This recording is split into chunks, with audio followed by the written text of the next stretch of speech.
Suicide is no one's favorite topic to talk about, but in Wyoming it's important that we do because our state has one of the highest suicide rates per capita in the nation. That's been true for most of the 21st century. Today's guest, Stefan Johansson, is the director of the Wyoming Department of Health. His job is to help spearhead efforts to reverse that trend statewide. I'm Steve Peck of Wyoming PBS. This is Wyoming Chronicle.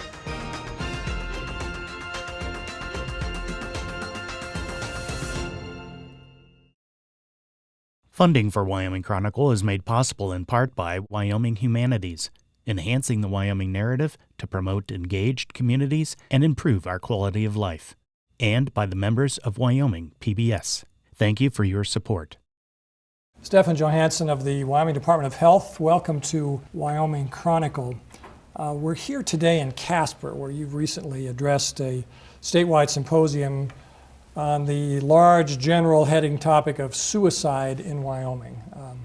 In recent years, it's become more of a focal point in public health, public policy than it had been prior, and that's because our statistics on suicide over that period of time have not been so great, have they?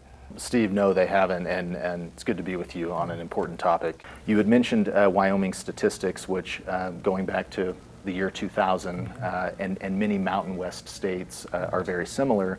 We have seen this linear trend of our suicide rate per capita just going up and up and up. And folks have recognized that over the years and unfortunately over the decades that we do have a problem. And so as you mentioned in the last couple of years, I think it has become a more of a focal point, and Governor Gordon has certainly prioritized it and really kicked that down to us at the agency level to implement new things. A couple of those new things, if I may, that are relatively new. Wyoming now has a 24/7 Wyoming-based Suicide Lifeline, what we call the 988 system. And that's really important for a state like this that's so large in geography, so small in population. That local tacit knowledge of what's available in Wyoming is very important when dealing with folks in crisis to be able to connect them to appropriate resources. That lifeline has been up and running for about 2 years, and the metrics that I see from our 2 call centers that essentially comprise that Wyoming Lifeline are very good. Our speed to answer is incredible compared to the National Lifeline. We're talking seconds, not even minutes. Around 90% or more over the last 2 years of calls that come into that lifeline are answered by the Wyoming Lifeline call centers. And that's a recent innovation, recent development, correct? It is.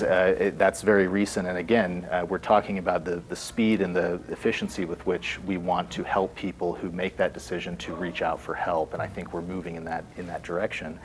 In addition, just very recently, in the past couple of months, text and chat functionality as well as geolocation that's not dependent on your area code has now been incorporated into the Lifeline, which is very important. And so, progress like that has been made, and we want to continue supporting and sustaining those efforts. A lot of people gathering today for the Suicide Prevention Symposium that my department is putting on. This actually comes after yesterday's mental health summit that Governor Gordon put on, which was also a very full room of many different types of people from all over Wyoming, community members, providers, practitioners, health policy people, local government, county government, law enforcement. And I think with both of these events, it shows that suicide prevention and behavioral health in general have become major important topics for the state. And they're daunting issues. Our challenges with suicide, our suicide rate in Wyoming, which has historically been very high, are tough issues to talk about and tough issues to try to address and solve. But on the optimistic side, seeing rooms that are this full, that it's not just state government employees, it's folks from all walks of life and all types of professions that have recognized the problem and are coming together to discuss. That's what it's going to take, right? Solutions at the state level, solutions at the county level, local level, and maybe most importantly at the community level. And so this event, I think, is an opportunity for folks to come together and learn from each other. We'll have experts that will speak both from my department and from national organizations, and it's good for Wyoming community members to learn from that, but also we learn from them. A lot of action going on, regardless of what community you go to. You mean you state government guys don't have all the ideas? We don't have all the answers, and government's not the solution to all the problems. And I think we hold that sentiment very dear in Wyoming, and I believe in that. We do good work, and we want to know what work we can support. But certainly, the state government's role is not always the solution to problems like this. What is it in, say, the 21st century in Wyoming and neighboring states also, that study, analysis, contemplation has shown to be behind this higher rate of suicide? How much do we know about that? It's a very good question, and as director of the State Department of Health, I desperately wish I had good answers. Steve, as you know, I claim to know a lot about complicated systems because that's what the Department of Health is: Medicaid, behavioral health, senior services, public health. We manage a lot, direct care facilities. The world is complicated, and so I often have good answers. I don't here because there's a lot of speculation of why places like Wyoming or Mountain West states or other areas are higher than the national averages. There's a few things that I think are really important to mention as possible contributors to those rates. We are rural and frontier, and what I mean by that is there's a lot of distance between communities and sometimes between people and provision of service or assistance. That's just endemic to Wyoming. It's our geography. That's not going to change. It's the state that we live in, but scaling services, especially specialty services, is a challenge. So it causes us to focus on how do we share those resources between communities. The Lifeline's a good example, connecting to community mental health resources that might be in the next town or the next county, because we can't have every service scaled in every community. So our rural and frontier nature, I think, play into it. Perhaps a cultural element where, and this isn't unique to Wyoming, but really a national issue of asking for help being okay, and also knowing that help is available. That's what we're trying to do with a symposium like this, the Governor's Mental Health Summit, is make folks aware that even though services and infrastructure might not be perfect or ideal in certain people's eyes, it is there. It is there to a certain degree, and we have to do a good job making people aware of that. It's also important to note that behavioral health has taken on a different tone and tenor in terms of how we talk about it, and that's evolved a lot, especially over the past 5 or 10 years, as I mentioned, with the cultural issues and stigma around seeking help and addressing your own mental health. That is also changing. I think the awareness of and comfort level of being able to talk about these things at the policy level, at the government level, and at the individual and community level is really important. Isn't that interesting? I know you're not a psychiatrist, psychologist, a physician, any of those things. You're administering a big department here, but isn't it interesting that when I've got a pain in my shoulder or I'm not feeling well, I'm sniffling, I know that something's wrong. But with mental health issues, the people don't always realize that there's something wrong. I think that's true, and I think the awareness that physical health and mental health are intertwined and connected, they're not separate and distinct, is something that is growing in its awareness. And I think we see that more not only on the provider side or the medical or clinical side, but you see that in how people are talking about their own mental health or their community's mental health as well. Doing what we can at the state level through the programs and funding that we have to make sure that we're targeting the right populations, that our services are available as much as they can be when folks need them is really one of the pillars of the work that's been going on for the past couple of years.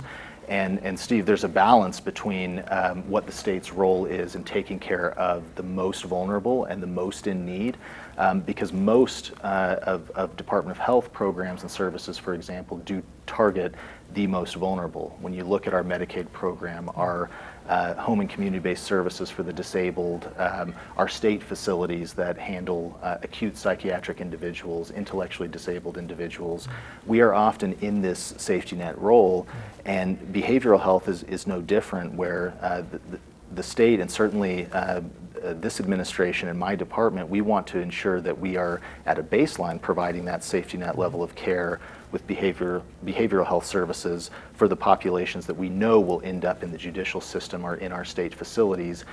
but also balance that with, we know there's population health efforts that we have to have, which you're referring to address our broader discussions about mental health and make sure that communities are engaging in this issue and understanding where the state's role is and where it might not be as much. And that's where these full rooms that you see today, the symposium or the Governor's Mental Health Summit, give me a lot of optimism that in Wyoming, we are at our best when we leverage local and tacit knowledge, and often the solution to some of these issues are best when they're local and not driven or prescribed by the state.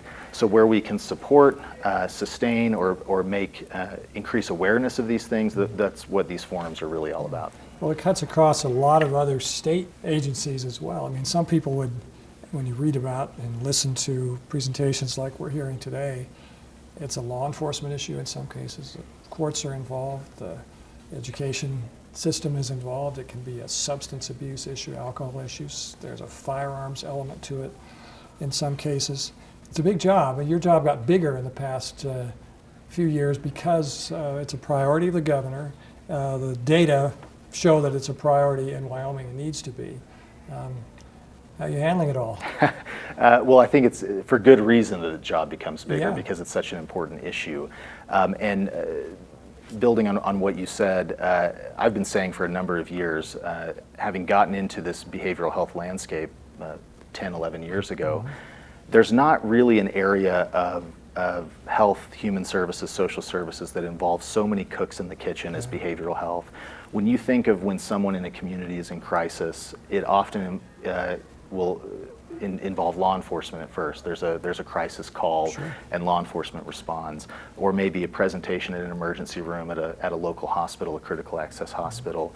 And in a behavioral health crisis, at its most extreme, then county governments, county attorneys, law enforcement with the sheriff's office, state programs, state funding through Department of Health, Department of Family Services, et cetera, are all part of this system that in pockets have various components of either ownership or programming.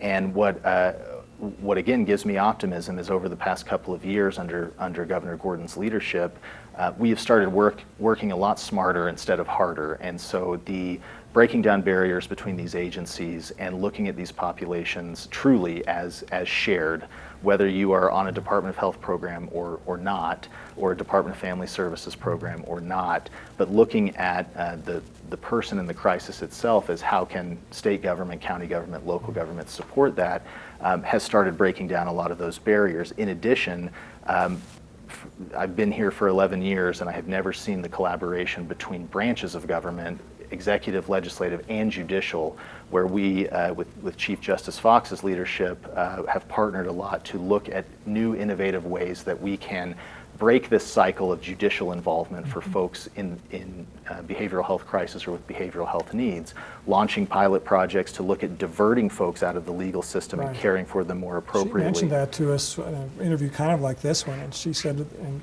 echoing your language a little bit, she said, I realize, and what I'm asking the judges to realize around Wyoming is when people come before you in court, very often that's a person who's in crisis in some way. Right.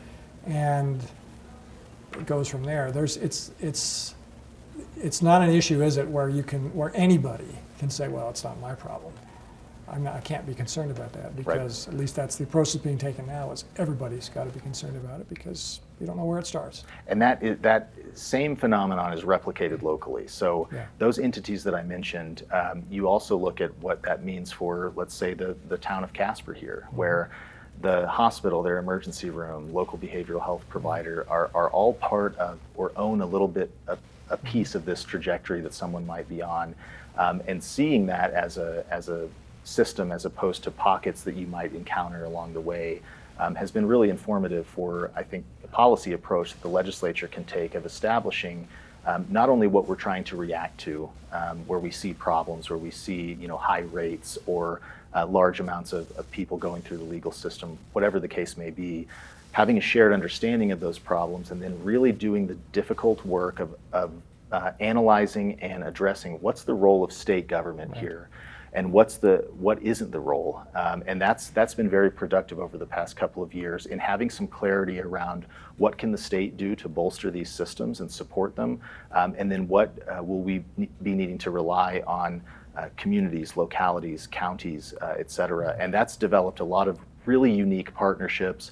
I've talked more with law enforcement and sheriff's offices in the past couple of years than I did in my first 7 years here, and they encounter this issue on a daily basis in a very unique way, where they have folks with behavioral health needs in their jails, and that expertise isn't always available in jails. So how do we partner, not let administrative barriers get in the way or bureaucratic barriers get in the way, but use the funding and the supports and the programs that we already have to be targeted in a smarter way towards their populations, which ultimately we will share. And that realization and that a little bit of change in the culture between government entities is exciting. Yeah, people are interested, sometimes astonished to find out, I guess, the government-private partnership in something, it can be incredibly powerful and effective if either side can just get comfortable with that idea. Then you can get a lot done.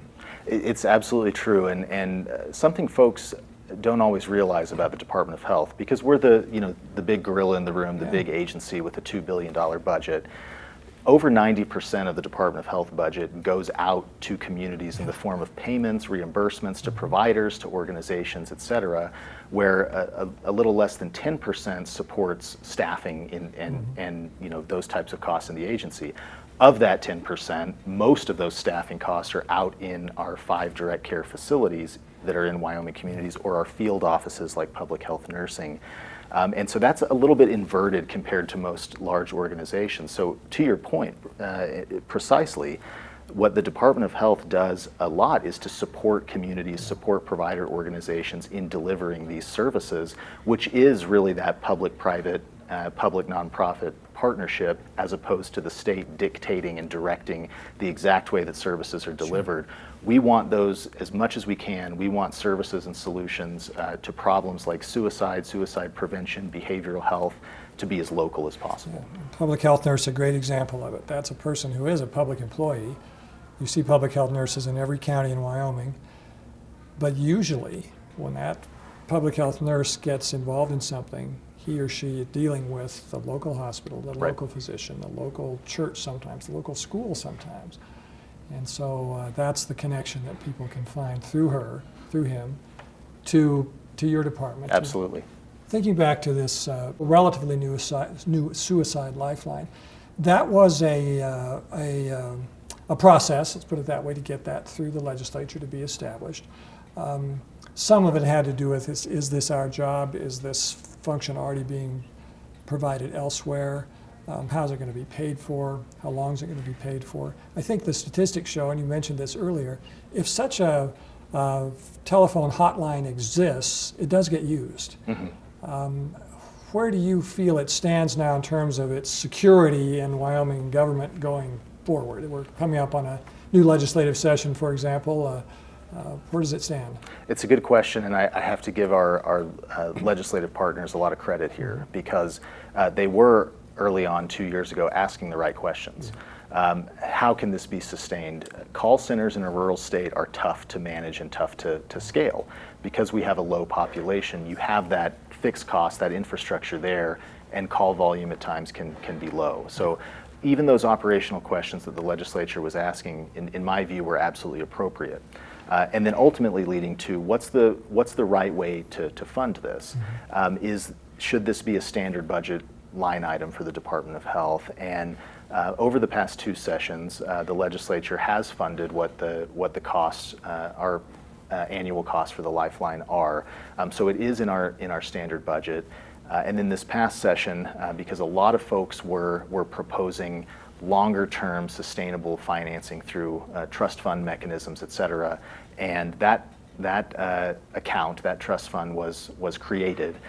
In the last session, the legislature, through the budget, directed the state auditor to deposit $10 million into that trust fund. So all of that is to say, for the time being, for the foreseeable future here, we have the resources we need to operate those the Suicide 988 Lifeline. How that has worked is we have 2 call centers, which I think has worked pretty well. So we have 2 contracts in the Department of Health for a call center in Casper and a call center in Grable. And as I mentioned before, the data, the operational metrics, they have looked good the past 2 years. It's still tough to staff, as many things in health and human services are, but what I'm seeing in the data, in our speed to answer and customer service metrics and the accessibility and availability is good and promising. And so I don't think we'll run into financial issues with the Lifeline in the short term. Yeah. And of course, if the data prove that it's effective, working, useful, valuable, helpful, that would be a good argument for continuing stable funding through the future. I think so, and I think more important than just the call centers and their existence is what they do. So obviously, having someone in Wyoming answer a crisis call was a priority for the legislature, a priority for the governor in creating these Lifeline programs, these 988 programs. But I think more important and kind of the next step, the vision for them, is making sure that in all of the efforts that are going on to improve, sustain, and make more efficient our behavioral health services in Wyoming, that folks who call a crisis line will get connected, get warmly handed off to the next step, which is you may need some assistance, some help, some counseling, some medication, et cetera. And we want to make sure that our lifelines are equipped with who do you call in those situations? Who do you refer to? And I'm proud of the work that's being done to bolster that. I've always viewed it sort of like the brakes in your car. You might be driving 200 miles out on the highway with not much to slow you down, but when you need it, you got to have that brake work every time. Yeah. And the same with answering this telephone call. How do we judge, evaluate, define success in suicide prevention in Wyoming? What do you think? It's a really good question, and I think the general answer, the oversimplified answer, is we want to see a reduction in the number of suicides, and we want to see the reduction in the suicide rate. Now, there's a lot that comes with that and underneath that, where certainly on the youth side, there's a lot of work that's done at the local level, the education level, to target the problem of youth suicide and youth suicidal ideation. The anxiety that's existing in our young population, trying to address that is more than just seeing a reduction in the number of observed suicides. But we certainly want to see that rate come down. And one way that we're looking at that, Steve, is we typically, at the national level and at the state level, you look at these rates per 100,000. And you can look at it on a statewide basis or specific to a county. And as you can imagine, in Wyoming, it can get very difficult because our population is so low. So you have these big noisy jumps from month to month, from year to year. And if you just chased those noisy jumps, you'd either be over-complimenting yourself and patting yourself on the back on this great reduction, or really panicking because you had a 200% increase, which was from 2 to 6. And some of this data is 3 years old by the time you can really begin to trust it. It's adding to the complication. Somewhat. We have good vital statistics, vital records data in the Department of Health that we really work across the Department of Health to make sure that we're all singing from the same sheet of music. But also we have to come up with somewhat innovative statistical techniques and modeling to look at this data, because our population is so low and we don't want to chase all of this noise. Accordingly, between my office and the director's office, the public health division, the behavioral health division, and the vital records office that we oversee, we've come together in the last 2 years to just try to pioneer some new statistical techniques and model, going back 20, 25 years with all of the data that we have, try to model some of these counterfactuals, either by coincidence or by efforts, programs, et cetera. What would have happened? What would a model predict our rate would have looked like? And the reason I mention that is just in the past 1 to 2 years, by looking a little bit more rigorously at these data, we have started to detect, for the first time in over 20 years, a potential flattening of our suicide rate in Wyoming, which is really welcomed news. Can I sit here and tell you it's all because of our behavioral health efforts and our programs and the Lifeline? No, we can't say that definitively, but it stands to reason, and it's intuitive that with the focus that's been put on this issue, suicide in particular, that this flattening that we're starting to observe very early on, so I don't want to overpromise, but very early on, that there likely is some effectiveness of some of the things that the state, the counties, and the local governments and communities have implemented, like the 988 Lifeline, like some of the prevention efforts and community coalitions that the Department of Health helps support but are really driven at the local level, focus on behavioral health and mental health and forums and a culture that it's okay to discuss it and discuss it very bluntly and disagree on solutions. I think there's room for optimism here because, as I mentioned, since 2020, over 20 years ago, our suicide rate in Wyoming has just been on a linear increase, which had been so concerning. This doesn't mean the work's done, but I think there's likely some effectiveness of the work that has been put into place. There's work being done. Good way to put it. That gives me room to believe that we should continue the good work and do more. What you're trying to do, I think, is kind of being a facilitator, coming at this target from lots of different angles. Because the objective, what we're talking about, is saving lives. It's something I tell our Department of Health new employees every month when I get the pleasure of onboarding them to the agency, that when you join the Department of Health, and the reason we take our work so seriously is if we don't do a good job, it can literally mean the difference between life and death for the folks that we serve. And we don't say that to scare people or be daunting, but it's really motivating and rewarding to know how important and critical the work is. I would extend that same theme out to folks who work on issues like this in our communities, in our provider systems, in our local governments and county governments, that we don't have all of the answers and we can't diagnose the problem precisely when it comes to behavioral health and suicide. But it is very rewarding to know that the work is that meaningful, that it's life and death for people. And I think you see that level of seriousness and also that pride growing in Wyoming, which is nice to see. Yeah. Stefan Johansson is the director of the Wyoming Department of Health. Congratulations on this effort that you're helping to lead. And thanks for being with us on Wyoming Chronicle. Appreciate it, Steve.